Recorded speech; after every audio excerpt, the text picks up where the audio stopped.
Hello everyone, আপনারা সবাই কেমন আছেন? আশা করি ভালো আছেন। আমিও একরকম আছি। আমি আজ এসে গেলাম অন্যরকম একটা ভিডিও নিয়ে। 12ই এপ্রিল আমার হাজব্যান্ডের 1 বছরের যে কার্যক্রম চলে তার 12ই এপ্রিল আমাদের কামান, 13ই এপ্রিল ওনার শান্তির কামনার কাজ, আর 14 এপ্রিল যেটা নিয়মভঙ্গ থাকে আমাদের খাওয়া দাওয়ার যে পার্টটা থাকে ওটা 14 এপ্রিল পড়েছে।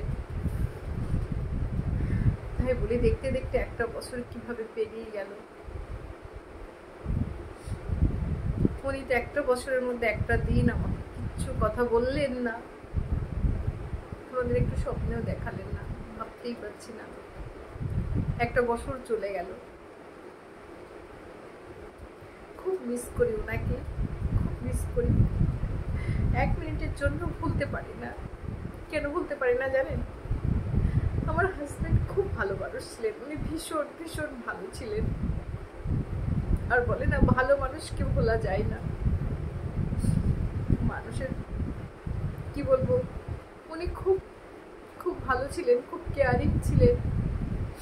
উনি শুধু আমার হাজব্যান্ড নয়, উনি আমার ভালো বন্ধু ছিলেন। মানে আমাকে সব জিনিসই না আগে বাড়িয়ে দিতেন, সব জিনিসই, হার জিনিস আমাকে নিজে হাতে শিখিয়েছেন, সব কিছু। খুব মিস করি ওনাকে, আমি ভীষণ ভীষণ মিস করি। তো আপনারা সবাই ওনার জন্য শান্তি কামনা করবেন, যেন ওনার আত্মার শান্তি পায়। আর আমি সব সময় বলি ওনাকে, বলি তুমি যেখানেই থেকো অনেক অনেক ভালো থেকো, তোমার যেন কোনো কষ্ট না হয়। কেন উনি না কোনো কষ্ট সহ্য করতে পারতেন না।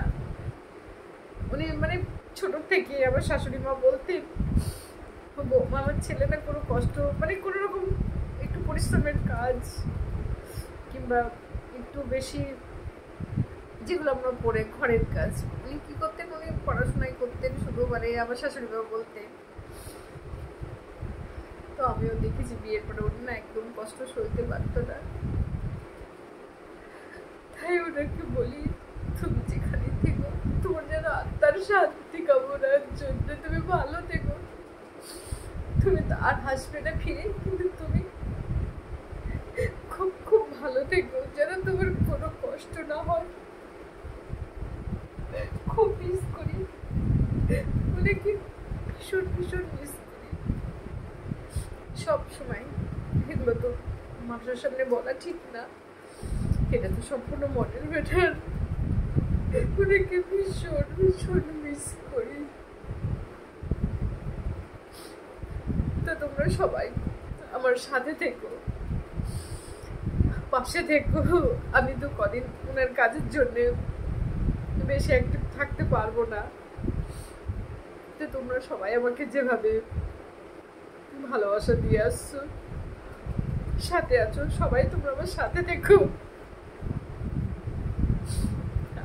ঠিক আছে।